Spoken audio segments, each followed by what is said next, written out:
Good morning, everyone. It's me, Mr. Robert, and today we are going to go over the topic, or we are going to do a review of the topic social health and your family.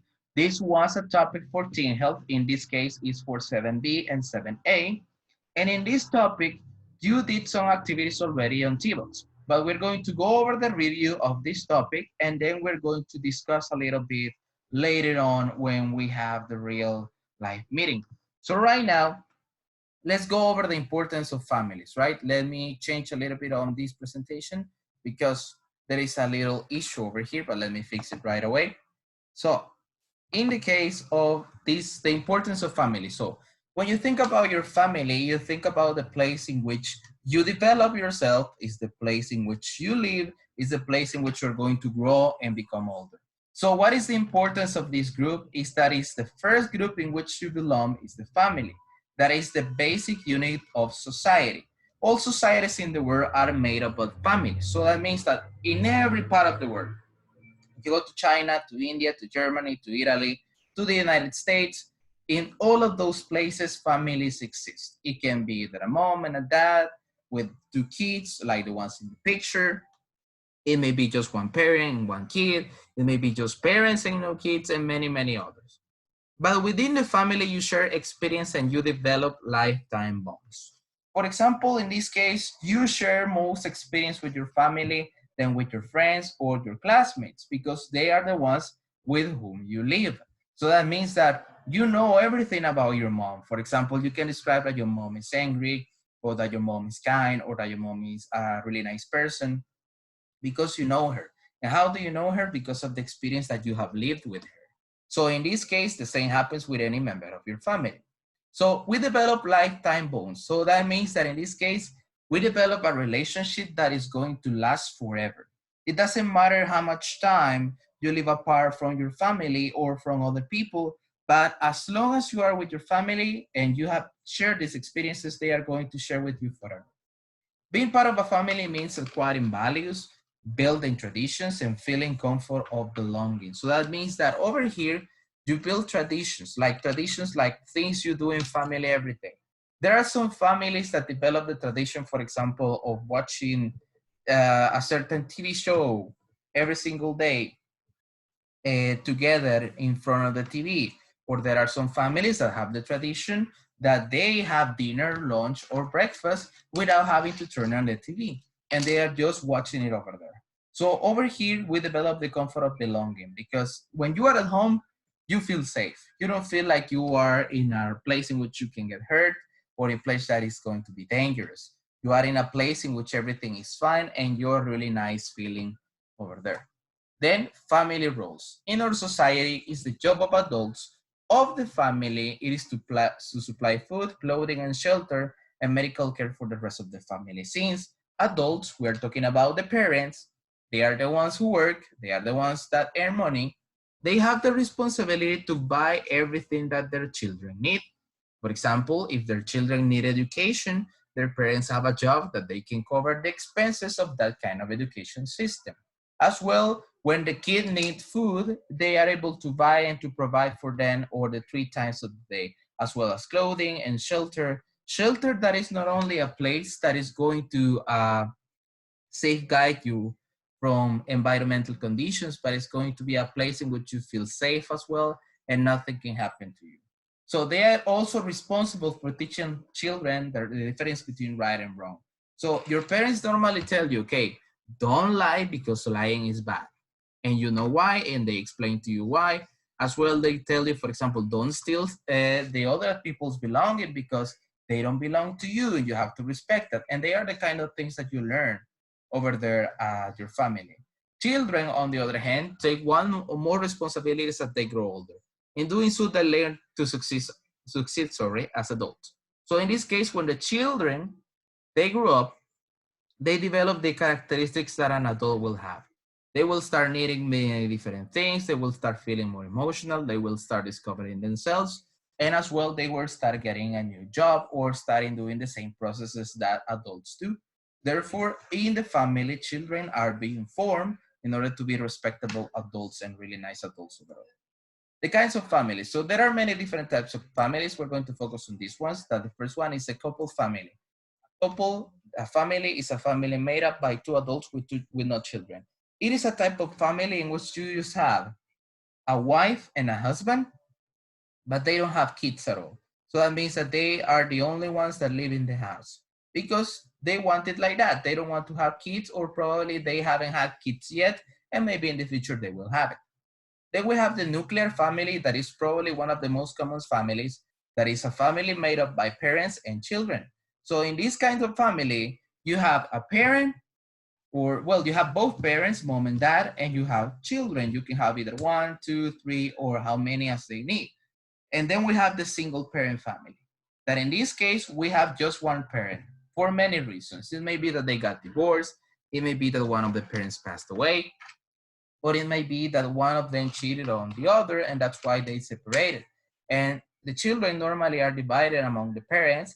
And in this case, let's suppose that the kids, or let's suppose that they have two sons, and the two sons went to live with the mom because their parents divorced and they have to pick one or the other. Then we have the extended family, that is a type of family that is kind of common in our country, and it's the family that includes your parents, children, plus other relatives like grandparents, uncles, and etc. So basically, if in your house you have your mom, your dad, your probably brother or sister, and you also have your grandma, and you have your uncle and your cousins, etc. So that means that you're probably in an extended family because you have all of those different relatives living over there with you. Then we have a blended family. That is a family consisting of a parent and a step parent and children of one or both parents. In this case, imagine it like this. Imagine that the one person, let's say a man, he was married to a woman like 5 years ago. They had a little children, right? And the children, let's suppose that is 3 years old. And then the mom and the dad, they got divorced. And then the dad decided to take the baby with him. So he took the 3-year-old boy with him. And later on in life, like 2 years later, for say something, the dad meets a new woman and they fell in love and they get married. Therefore, that woman is going to be the stepmother or the son of the father because she's not blood related. She is just the wife of his father, right? So in this case, they are not blood related, but they are family because she becomes her stepmother and he becomes her stepson. So the changes in families change overall because of many reasons. For example, the first one is that more smaller families are more prominent now than in the past. Why? Because families are having fewer children because they do not have the time, money, or energy to raise many children. In the past, I'm telling you, like probably 30, 40 years ago, or even more than that, it was common that families had like 8, 7, 9 children, and it was really common because life was so different at that time that people could afford that because things were not so advanced and not so expensive that nobody could have access to good to a place or to a good job in which you could support your children.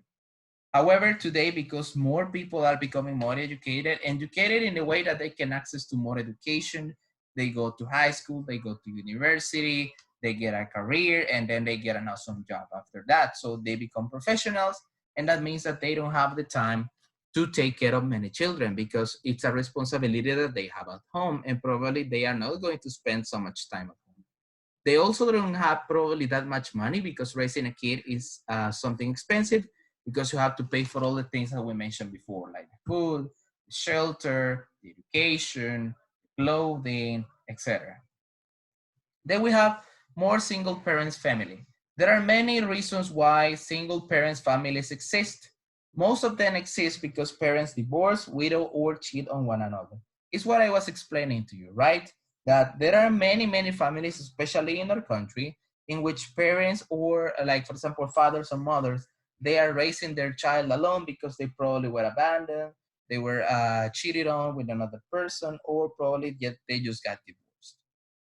Then we have more dual cultural families. This is related to the first one because that means that right now, nowadays, mom or dad, both they have a career, they have a university title, and they have a good job. Probably the mom is a doctor and the father is a lawyer, and they have to work, and that's why they don't want to have many children, because even though they have to work to sustain the family, they don't have so much connection with the kids, but because they don't spend that much time at home.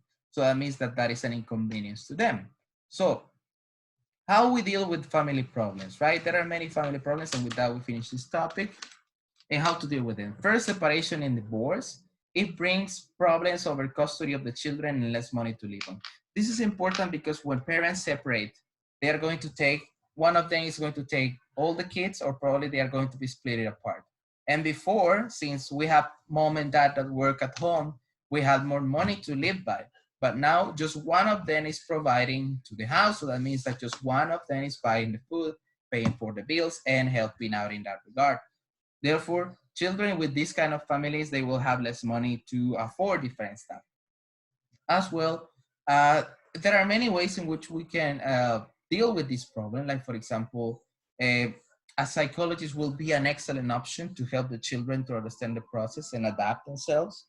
Then we have the next one, that is an illness that family member need to spend a great deal of caring for the ill or hurt person. Imagine like if a person needs to go on a surgery, probably a heart surgery, a lung surgery, or any other organ. That means that they are going to be at the hospital and they are going to be sent back home and they are going to need some time to recover.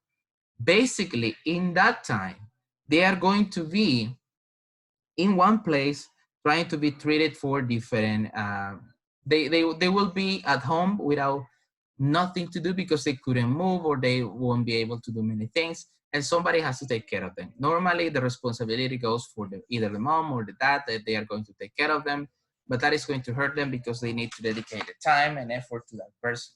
Or some children, in some cases, they may be assigned the responsibility of taking care of their parents or grandparents or something like that. Unemployment, some parents may lose their job and it is the main source of income. That may happen, for example, if your dad has a really, really good job, but one day something happens and he lost it, that means that he's not going to have the money to afford for the things that they normally pay. Then the substance abuse, some family members can become addicted.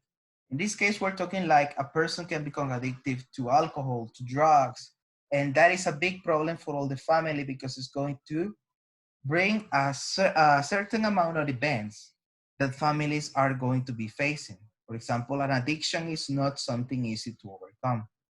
It takes time, it takes decision, it takes comprehension, but when you're in a family, you have all of those things that will help you to get out of that situation. The same with unemployment, right? With even though you don't have a job, if your family supports you emotionally, then you can get out of that really quick, really easy. Abuse of family members. There are many types of abuses that are there with family members that range from physical and emotional abuse. In this case, we are talking that some people may abuse others, but not abuse in a sexual way, but because somebody can abuse a person by, for example, trying to mistreat that person. Like, for example, telling him that he's dumb or she's dumb, or trying to make them feel bad because of their appearance, and many things like those ones. So in that case, we are talking about a certain type of abuse that is normally not so easy to deal with, because those situations that require a lot of attention and care.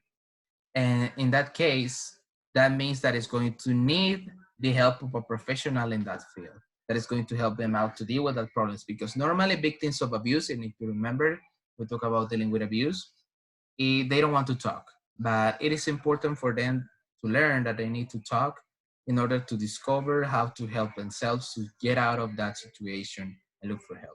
And those are the problems that family deals with, but families can overcome all these problems by understanding one another, supporting one another, being there when each member of the family needs it, and as well because they have enough comprehension and love and care to be there for one another so they can get out of those situations without any problems. So that is the ending of the topic. Next week, we're going to start talking about social health and your friends.